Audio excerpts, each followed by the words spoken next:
साहित्य रसिकों को मेरा नमस्कार। किशोर संग कहानियां में आप सभी का स्वागत है। लीजिए सुनिए मुंशी प्रेमचंद की लिखी कहानी मुक्ति धन। भारतवर्ष में जितने व्यवसाय हैं उन सब में लेन देन का व्यवसाय सबसे लाभदायक है। आमतौर पर सूद की दर 25 रुपए सैकड़ा सालाना है। प्रचुर स्थावर या जंगम संपत्ति पर 12 रुपए सैकड़े सालाना सूद लिया जाता है। इससे कम ब्याज पर रुपया मिलना प्राय असंभव है। बहुत कम ऐसे व्यवसाय हैं जिनमें 15 रुपए सैकड़े से अधिक लाभ हो, और वो भी बिना किसी झंझट के। उस पर नजराने की रकम अलग, लिखाई दलाली अलग, अदालत का खर्चा अलग। ये सब रकमें किसी न किसी तरह महाजन की ही जेब में जाती हैं। यही कारण है कि यहाँ लेन देन का धंधा इतनी तरक्की पर है। वकील, डॉक्टर, सरकारी कर्मचारी, जमींदार, कोई भी जिसके पास कुछ फालतू धन हो ये व्यवसाय कर सकता है। अपनी पूंजी के सदुपयोग का ये सर्वोत्तम साधन है। लाला दाऊदयाल भी इसी श्रेणी के महाजन थे। वो कचहरी में मुख्तारगिरी करते थे और जो कुछ बचत होती थी उसे 25-30 रुपए सैकड़ा वार्षिक ब्याज पर उठा देते थे। उनका व्यवहार अधिकतर निम्न श्रेणी के मनुष्यों से ही रहता था। उच्च वर्ण वालों से वो चौकन्ने रहते थे, उन्हें अपने यहां फटकने ही न देते थे। उनका कहना था कि ब्राह्मण, क्षत्रिय या कायस्थ को रुपए देने से कहीं अधिक अच्छा है कि रुपया कुएं में डाल दिया जाए। इनके पास रुपए लेते समय तो बहुत संपत्ति होती है, लेकिन रुपए हाथ में आते ही वो सारी संपत्ति गायब हो जाती है। उस पर पत्नी, पुत्र या भाई का अधिकार हो जाता है, अथवा ये प्रकट होता है कि उस संपत्ति का अस्तित्व ही न था। इनके कानूनी व्यवस्थाओं के सामने बड़े बड़े नीति शास्त्र के विद्वान भी मुंह की खा जाते हैं। लाला दाऊदयाल एक दिन कचहरी से घर आ रहे थे। रास्ते में उन्होंने एक विचित्र घटना देखी। एक मुसलमान खड़ा अपनी गऊ बेच रहा था और कई आदमी उसे घेरे खड़े थे। कोई उसके हाथ में रुपए रखे देता था, कोई उसके हाथ से गऊ की पगैया छीनने की चेष्टा करता था। किंतु वो गरीब मुसलमान एक बार उन ग्राहकों के मुंह की ओर देखता था और कुछ सोचकर पगैया को और भी मजबूत पकड़ लेता था। गऊ मोहिनी रूप थी। छोटी सी गर्दन, भारी पुट्ठे और दूध से भरे हुए थन थे। पास ही एक सुंदर बलिष्ठ बछड़ा गऊ की गर्दन से लगा हुआ खड़ा था। मुसलमान बहुत क्षुब्ध और दुखी मालूम होता था। वो करुण नेत्रों से गऊ को देखता और दिल महसूस कर रह जाता था। दाऊदयाल गऊ को देखकर रीझ गए। पूछा, क्यों जी, ये गऊ बेचते हो? क्या नाम है तुम्हारा? मुसलमान ने दाऊदयाल को देखा तो प्रसन्न मुख से उनके समीप जाकर बोला, हाँ, हाँ हुजूर, बेचता हूँ। कहाँ से लाए हो? तुम्हारा नाम क्या है? जी, नाम तो रहमान है, पचौली में रहता हूँ। दूध देती है? हाँ हुजूर, एक बेला में 3 सेर दूध लीजिए। अभी दूसरा ही तो बेद है। इतनी सीधी है कि बच्चा भी दूध ले। बच्चे पैर के पास खेलते रहते हैं, पर क्या मजाल कि सिर भी हिलावे। कोई तुम्हें यहाँ पहचानता है? मुख्तार साहब को शुबा हुआ कि कहीं चोरी का माल न हो। नहीं हुजूर, गरीब आदमी हूँ, मेरी किसी से जान पहचान नहीं है। क्या दाम मांगते हो? रहमान ने 50 रुपए बतलाए। मुख्तार साहब को 30 रुपए का माल जचा। कुछ देर तक दोनों ओर से मोल भाव होता रहा। एक को रुपयों की गरज थी, दूसरे को गऊ की चाह। सौदा पटने में कोई कठिनाई न हुई। 35 रुपए पर सौदा तय हो गया। रहमान ने सौदा तो चुका दिया, पर अब भी वो मोह के बंधन में पड़ा हुआ था। कुछ देर तक सोच में डूबा खड़ा रहा, फिर गऊ को लिए मंद गति से दाऊदयाल के पीछे पीछे चला। तब एक आदमी ने कहा, अबे हम 36 रुपए देते हैं, हमारे साथ चल। रहमान ने कहा, नहीं देते तुम्हें, क्या कुछ जबरदस्ती है? दूसरे आदमी ने कहा, हमसे 40 रुपए ले ले, अब तो खुश हुआ। ये कहकर उसने रहमान के हाथ से गाय को लेना चाहा, मगर रहमान ने हामी न भरी। आखिर उन सब ने निराश होकर अपनी राह ली। रहमान जब जरा दूर निकल गया तो दाऊदयाल से बोला, हुजूर, आप हिंदू हैं, इसे लेकर आप पालेंगे, इसकी सेवा करेंगे। ये सब कसाई हैं, इनके हाथ में 50 रुपए को भी कभी न बेचता। आप बड़े मौके से आ गए, नहीं तो ये सब जबरदस्ती गऊ को छीन ले जाते। बड़ी विपत में पड़ गया हूँ सरकार, तब ये गाय बेचने निकला हूँ, नहीं तो इस घर की लक्ष्मी को कभी न बेचता। इसे अपने हाथों से पाला पोसा है, कसाईयों के हाथ कैसे बेच देता। सरकार इसे जितनी ही खली देंगे उतना ही ये दूध देगी। भैंस का दूध भी इतना मीठा और गाढ़ा नहीं होता। हुजूर से एक अर्ज और है, अपने चरवाहे को डांट दीजिएगा कि इसे मारे पीटे नहीं। दाऊदयाल ने चकित होकर रहमान की ओर देखा। भगवान, इस श्रेणी के मनुष्य में भी इतना सौजन्य, इतनी सहृदयता है। यहाँ तो बड़े बड़े तिलक त्रिपुंडधारी महात्मा कसाईयों के हाथ गऊ में बेच जाते हैं, एक पैसे का भी घाटा नहीं उठाना चाहते। और ये गरीब 5 रुपए का घाटा सहकर इसलिए मेरे हाथ गऊ बेच रहा है कि ये किसी कसाई के हाथ में न पड़ जाए। गरीबों में भी इतनी समझ हो सकती है। उन्होंने घर आकर रहमान को रुपए दिए। रहमान ने रुपए गांठ में बांधे, एक बार फिर गऊ को प्रेम भरी आंखों से देखा और दाऊ दयाल को सलाम करके चला गया। रहमान एक गरीब किसान था और गरीब के सभी दुश्मन होते हैं। जमींदार ने इजाफा लगान का दावा दायर किया था। उसी की जवाबदेही करने के लिए रुपयों की जरूरत थी। घर में बैलों के सिवा और कोई संपत्ति न थी। वो इस गऊ को प्राणों से भी प्रिय समझता था। पर रुपयों की कोई तदबीर न हो सकी तो विवश होकर गाय बेचनी पड़ी। पचौली में मुसलमानों के कई घर थे। अब की कई साल के बाद हज का रास्ता खुला था। पाश्चात्य महासमर के दिनों में राह बंद थी। गांव के कितने ही स्त्री पुरुष हज करने चले। रहमान की बूढ़ी माता भी हज के लिए तैयार हुई।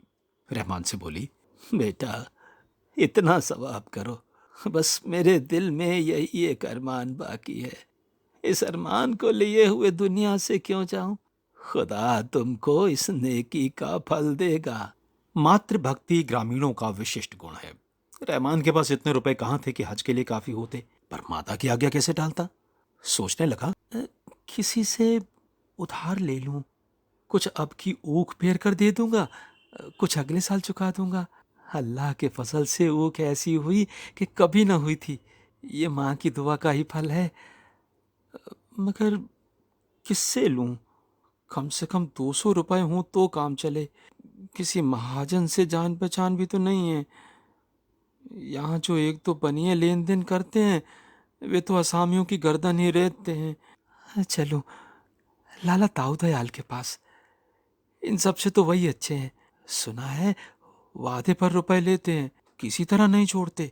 लोनी चाहे दीवार को छोड़ दे, दीमक चाहे लकड़ी को छोड़ दे, पर वादे पर रुपए न मिले तो वो असामियों को नहीं छोड़ते। बात पीछे करते हैं, नालिश पहले। हाँ, इतना है कि असामियों की आंखों में धूल नहीं झोंकते, हिसाब किताब साफ रखते हैं। कई दिन वो इसी सोच विचार में पड़ा रहा कि उनके पास जाऊं या न जाऊं। अगर कहीं वादे पर रुपए न पहुंचे तो बिना नालिश किए न मानेंगे। घर बार बैल बघिया सब नीलाम करा लेंगे। लेकिन जब कोई वश न चला तो हार कर दाऊ दयाल के पास ही गया और रुपए कर्ज मांगे। तुम्ही ने तो मेरे हाथ गऊ बेची थी ना? हाँ हुजूर। देखो, रुपए तो तुम्हें दे दूंगा, लेकिन मैं वादे पर रुपए लेता हूँ। अगर वादा पूरा न किया तो तुम जानो, फिर मैं जरा रियायत न करूंगा। बताओ कब दोगे? रहमान ने मन में हिसाब लगाकर कहा, सरकार 2 साल की मियाद रख लें। अगर 2 साल में न दोगे तो ब्याज की दर 32 रुपए सैकड़े हो जाएगी। तुम्हारे साथ इतनी मुरव्वत करूंगा कि नालिश न करूंगा। जो चाहे कीजिएगा हुजूर, आपके हाथ में ही तो हूं। रहमान को 200 रुपए के 180 रुपए मिले। कुछ लिखाई कट गई, कुछ नजराना निकल गया, कुछ दलाली में आ गया। घर आया, थोड़ा सा गुड़ रखा हुआ था, उसे बेचा और स्त्री को समझा बुझाकर माता के साथ हज को चला। मियाद गुजर जाने पर लाला दाऊ दयाल ने तकाजा किया। एक आदमी रहमान के घर भेजकर उसे बुलाया और कठोर स्वर में बोले, क्या अभी 2 साल पूरे नहीं हुए? लाओ, रुपए कहाँ हैं? रहमान ने बड़े दीन भाव से कहा, हुजूर, बड़ी गर्दिश में हूँ। अम्मा जब से हज करके आई है तभी से बीमार पड़ी हुई है। दिन रात उन्हीं की दवा दारू में दौड़ते गुजरता है। जब तक जीती है हुजूर, कुछ सेवा कर लूं, पेट का धंधा तो जिंदगी भर लगा रहेगा। अब की कुछ फसल नहीं हुई हुजूर, ऊख बिना पानी के सूख गई, सन खेत में पड़े पड़े सूख गया, ढोने की मोहलत न मिली। फिर अभी के लिए खेत जोत न सका, परती पड़े हुए हैं। अल्लाह ही जानता है किस मुसीबत से दिन कट रहे हैं। हुजूर के रुपए कौड़ी कौड़ी अदा करूंगा। साल भर की मोहलत और दे दीजिए। अम्मा अच्छी हुई और मेरे सिर से बला टली। ₹32 सैकड़े ब्याज हो जाएगा। जैसी हुजूर की मर्जी। रहमान ये वादा करके घर आया तो देखा माँ का अंतिम समय आ पहुंचा है। प्राण पीड़ा हो रही है। दर्शन बदे थे, सो हो गए। माँ ने बेटे को एक बार वात्सल्य दृष्टि से देखा, आशीर्वाद दिया और परलोक से धारी। रहमान अब तक गर्दन तक पानी में था, अब पानी सिर पर आ गया। इस वक्त पड़ोसियों से कुछ उधार लेकर दफन कफन का प्रबंध किया, किंतु मृत आत्मा की शांति और परितोष के लिए जक़ात और फातिहे की जरूरत थी। कब्र बनवानी जरूरी थी। बिरादरी का खाना, गरीबों को खैरात, कुरान की तलावत और ऐसे कितने ही संस्कार करने परम आवश्यक थे। मातृ सेवा का इसके सिवा अब और कौन सा अवसर हाथ आ सकता था। माता के प्रति समस्त सांसारिक और धार्मिक कर्तव्यों का अंत हो रहा था। फिर तो माता की स्मृति मात्र रह जाएगी, संकट के समय फरियाद सुनाने के लिए। मुझे खुदा ने सामर्थ्य दी होती तो इस वक्त क्या कुछ न करता, लेकिन अब क्या, अपने पड़ोसियों से भी गया गुजरा हूं। उसने सोचना शुरू किया। रुपए लाऊं कहां से? अब तो लाला दाऊ दयाल भी न देंगे। एक बार उनके पास जाकर देखूं तो सही। कौन जाने मेरी विपत्ति का हाल सुनकर उन्हें दया आ जाए। बड़े आदमी हैं, कृपा दृष्टि हो गई तो 100-200 उनके लिए कौन बड़ी बात है। इस भांति मन में सोच विचार करता हुआ वो लाला दाऊ दयाल के पास चला। रास्ते में एक एक कदम मुश्किल से उठता था। कौन मुंह लेकर जाऊं? अभी 3 ही दिन हुए हैं। साल भर में पिछले रुपए अदा करने का वादा करके आया हूं। अब जो 200 रुपए और मांगूंगा तो वो क्या कहेंगे। मैं ही उनकी जगह पर होता तो कभी न देता। उन्हें जरूर संदेह होगा कि यह आदमी नीयत का बुरा है। कहीं दुत्कार दिया, घुड़कियां दी तो पूछें, तेरे पास ऐसी कौन सी बड़ी जायदाद है जिस पर रुपए की थैली दे दूं? तो क्या जवाब दूंगा? जो कुछ जायदाद है वो यही दोनों हाथ हैं। उसके सिवा यहाँ क्या है? घर को कोई सेंध भी न पूछेगा। खेत हैं तो जमींदार के, उन पर अपना कोई काबू ही नहीं। बेकार जा रहा हूँ, वहां धक्के खाकर निकलना पड़ेगा। रही सही आबरू भी मिट्टी में मिल जाएगी। परंतु इन निराशाजनक शंकाओं के होने पर भी वो धीरे धीरे आगे बढ़ा चला जाता था, जैसे कोई अनाथ विधवा थाने फरियाद करने जा रही हो। लाला दाऊ दयाल कचहरी से आकर अपने स्वभाव के अनुसार नौकरों पर बिगड़ रहे थे। द्वार पर पानी क्यों नहीं छिड़का? बरामदे में कुर्सियां क्यों नहीं निकाल कर रखी? इतने में रहमान सामने जाकर खड़ा हो गया। लाला साहब झल्लाए तो बैठे थे। रुष्ट होकर बोले, तुम क्या करने आए हो जी? क्यों मेरे पीछे पड़े हो? मुझे इस वक्त बातचीत करने की फुर्सत नहीं है। रहमान कुछ न बोल सका। ये डांट सुनकर इतना हताश हुआ कि उल्टे पैरों लौट पड़ा। हुई ना वही बात, यही सुनने तो मैं आया था। मेरी अकल पर पत्थर पड़ गए थे। दाऊ दयाल को कुछ दया आ गई। जब रहमान बरामदे के नीचे उतर गया तो बुलाया। जरा नर्म होकर बोले, कैसे आए थे जी? कुछ काम था? नहीं सरकार, यूं ही सलाम करने चला आया था। है कहावत है, सलामे रोस्ताए बेगरज देस्त। किसान बिना मतलब के सलाम नहीं करता। क्या मतलब है, कहो? रहमान फूट फूट कर रोने लगा। दाऊ दयाल ने अटकल से समझ लिया इसकी मां मर गई। पूछा, क्यों रहमान, तुम्हारी मां सिधार तो नहीं गई? हाँ हुजूर, आज तीसरा दिन है। रो मत। रोने से क्या फायदा? सब्र करो। ईश्वर को जो मंजूर था वो हुआ। ऐसी मौत पर गम न करना चाहिए। तुम्हारे हाथों उनकी मिट्टी ठिकाने लग गई, अब और क्या चाहिए? हुजूर, कुछ हरज करने आया हूँ, मगर हिम्मत नहीं पड़ती। अभी पिछला ही पड़ा हुआ है तो और अब किस मुंह से मांगू। लेकिन अल्लाह जानता है, कहीं से एक पैसा मिलने की उम्मीद नहीं। और काम ऐसा आन पड़ा है कि अगर न करूं तो जिंदगी भर पछतावा रहेगा। आपसे कुछ कह नहीं सकता। आगे आप मालिक हैं, ये समझ कर दीजिए कि कुएं में डाल रहा हूं। जिंदा रहूंगा तो एक एक कौड़ी मैं सूद के अदा कर दूंगा, मगर इस घड़ी नहीं न कीजिएगा। 300 तो हो गए, 200 फिर मांगते हो? 2 साल में कोई 700 रुपए हो जाएंगे, इसकी खबर है या नहीं? गरीब परवर, अल्लाह दे तो 2 बीघे ऊख में 500 आ सकते हैं। अल्लाह ने चाहा तो म्याद के अंदर आपकी कौड़ी कौड़ी अदा कर दूंगा। दाऊ दयाल ने 200 रुपए फिर दे दिए। जो लोग उनके व्यवहार से परिचित थे, उन्हें इसकी इस रियायत पर बड़ा आश्चर्य हो रहा था। खेती की हालत अनाथ बालक की सी है। जल और वायु अनुकूल हुए तो अनाज के ढेर लग गए। इनकी कृपा न हुई तो लहलहाते हुए खेत कपटी मित्र की भांति दगा दे गए। ओला और पाल, सूखा और बाढ़, टिड्डी और लाही, दीमक और आंधी से प्राण बचे तो फसल खलिहान में आई, और खलिहान से आग और बिजली दोनों का ही बैर है। इतने दुश्मनों से बची तो फसल, नहीं तो फैसला। रहमान ने कलेजा तोड़कर मेहनत की, दिन को दिन और रात को रात न समझा। बीवी बच्चे दिलो जान से निपट गए। ऐसी ऊख लगी कि हाथी घुसे तो समा जाए। सारा गांव दांतों तले उंगली दबाता था। लोग रहमान से कहते, "अरे यार, अब की तुम्हारे पाव आ रहा है। हारे दर्जे 700 कहीं नहीं गए, अब की बेड़ा पार है।" रहमान सोचा करता, अब की जो ही गुड़ के रुपए हाथ आए, सब के सब ले जाकर लाला दाऊ दयाल के कदमों पर रख दूंगा। अगर वो उसमें से खुद 2-4 रुपए निकाल कर देंगे तो ले लूंगा, नहीं तो अब की साल और चूनी चोकर खाकर काट लूंगा। मगर भाग्य के लिखे को कौन मिटा सकता है। अगहन का महीना था। रहमान खेत की मेंठ पर बैठा रखवाली कर रहा था। ओढ़ने को केवल एक पुराने काढ़े की चादर थी, इसलिए ऊख के पत्ते जला दिए थे। सहसा हवा का एक ऐसा झोंका आया कि जलते हुए पत्ते उड़कर खेत में जा पहुंचे। आग लग गई।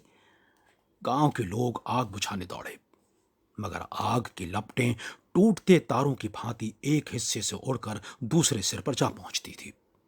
सारे उपाय व्यर्थ हुए।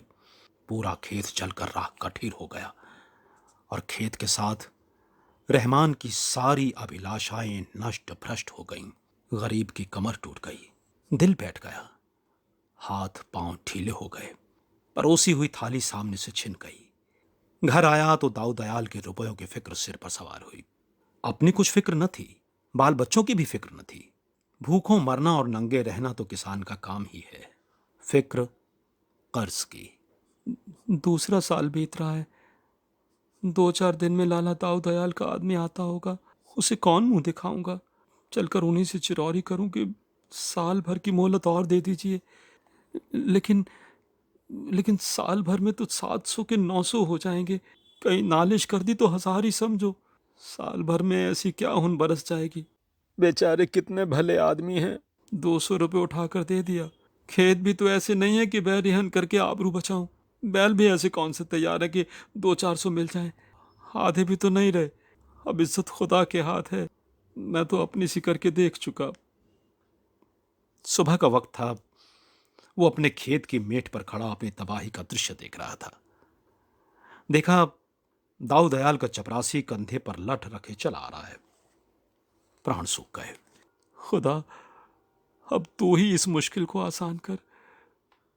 कहीं आते ही आते गालियां न देने लगे। या अल्लाह, कहीं छुप जाऊं। चपरासी ने समीप आकर कहा, रुपए लेकर देना नहीं चाहते? मियाद कल गुजर गई, जानते हो ना सरकार की। एक दिन भी देर हुई और उन्होंने नालिश ठोकी, बेभाव की पड़ेंगी। रहमान कांप उठा, बोला, यहाँ का हाल तो देख रहे हो ना। यहां हाल हवाल सुनने का काम नहीं, ये चकमे किसी और को देना। 700 रुपए ले चलो और चुपके से गिनकर चले आओ। जमादार, सारी ऊँख चल गई। अल्लाह जानता है, अब की कौड़ी कौड़ी बेबाक कर देता। ये मैं कुछ नहीं जानता। तुम्हारी ऊँख का किसी ने ठेका नहीं लिया। अभी चलो, सरकार बुला रहे हैं। ये कहकर चपरासी उसका हाथ पकड़कर घसीटता हुआ चला। गरीब को घर में जाकर पगड़ी बांधने का मौका न दिया। 5 कोस का रास्ता कट गया और रहमान ने एक बार भी सिर न उठाया।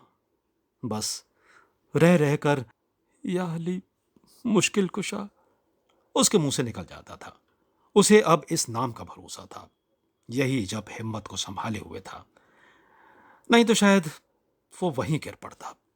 वो नैराश्य की उस दशा को पहुंच गया था जब मनुष्य की चेतना नहीं, उपचेतना शासन करती है। दाऊ दयाल द्वार पर टहल रहे थे। रहमान जाकर उनके कदमों पर गिर पड़ा और बोला, खुदाबंद, बड़ी विपत्त हुई है।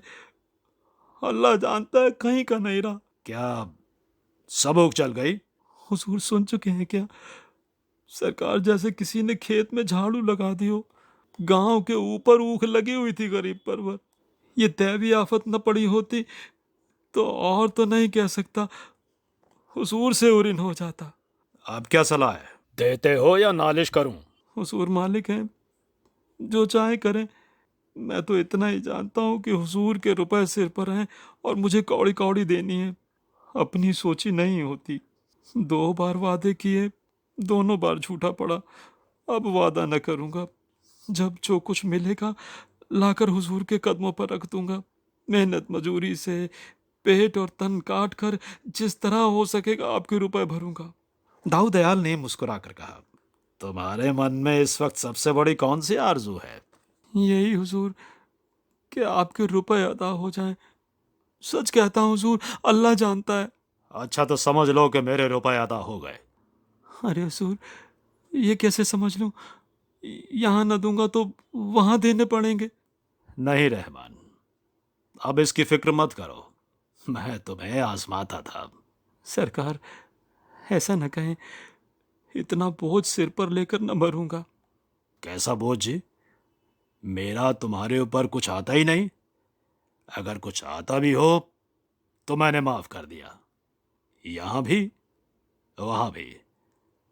अब तुम मेरे एक पैसे के भी देनदार नहीं हो।